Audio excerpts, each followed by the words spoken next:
কথার লড়াই নয়, এবার পাকিস্তানের জাহাজে সরাসরি ইসরায়েলের হামলার অভিযোগ।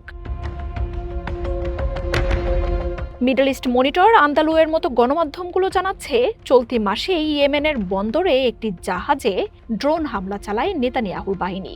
ড্রোন হামলায় এলপিজি ট্যাঙ্কার ভর্তি জাহাজটিতে আগুন ধরে যায়। রাস আল ইসা বন্দরের নোঙর করা জাহাজটিতে পাকিস্তানের ২৪ জন ক্রু ছিলেন। একজন নেপালি ও দুজন শ্রীলঙ্কার নাগরিকও ছিলেন। পাকিস্তানের স্বরাষ্ট্রমন্ত্রী মোহসিন নকভির পক্ষ থেকে এই তথ্য নিশ্চিত করা হয়েছে।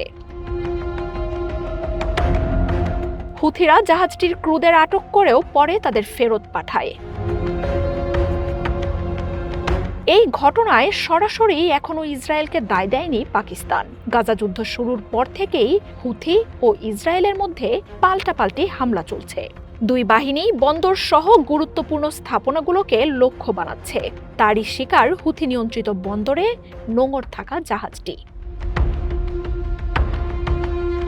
তবে ইসরায়েলের হামলার বিষয়টিকে এত সহজ সরলভাবে দেখতে নারাজ বিশ্লেষকরা।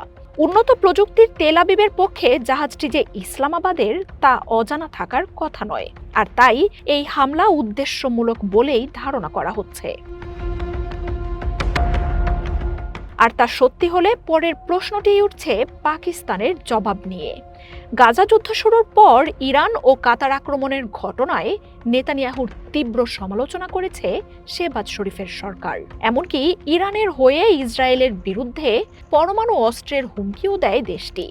ভারতের সাথে পাকিস্তানের যুদ্ধে নয়াদিল্লির পুরো সমর্থন ছিল তেল আবিবের। জাতিসংঘের চলতি অধিবেশনেও ইসরায়েল পাকিস্তান জড়িয়েছে তীব্র বিতণ্ডায়। সম্পর্কের টানাপোড়েন এবার চূড়ান্ত রূপ নিয়েছে বলেই ধারণা করা হচ্ছে। জাহাজে হামলার দিনটিতেই সৌদি আরবের সাথে প্রতিরক্ষা চুক্তি করেছে ইসলামাবাদ। এর মাধ্যমে এক দেশে হামলা হলে দুই দেশই তা যুদ্ধ হিসেবে বিবেচনা করবে, একে অন্যকে দেবে সুরক্ষা। এরপরই গণমাধ্যমকে পাকিস্তানের প্রতিরক্ষা মন্ত্রী জানান, প্রয়োজনে পরমাণু অস্ত্রের সুরক্ষাও পাবে রিয়াদ। সৌদির এই চুক্তিকে ইসরায়েলের হুমকি হিসেবেই দেখা হচ্ছে। কাতারে হামলা করা নেতানিয়াহু যে কোনো সময় মধ্যপ্রাচ্যের অন্য দিকেও হামলা করতে পারেন শঙ্কা করা হচ্ছে। আর তাই নিজেদের জন্য পরমাণু নিরাপত্তা নিশ্চিত করতেই এই চুক্তি বলে ধারণা করা হচ্ছে। পাকিস্তানের মাধ্যমে সৌদির পরমাণু ক্ষমতাধর হওয়ার শঙ্কাও করছে তেল আবিব। মধ্যপ্রাচ্যে ইরানের পর সৌদির পরমাণু ক্ষমতাধর হওয়া মেনে নিতে পারবে না ইসরায়েল।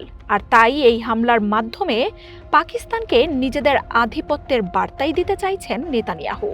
ভারতীয় গণমাধ্যমগুলো বলছে, শুধু জাহাজে হামলা করেই থেমে থাকবে না ইসরায়েল।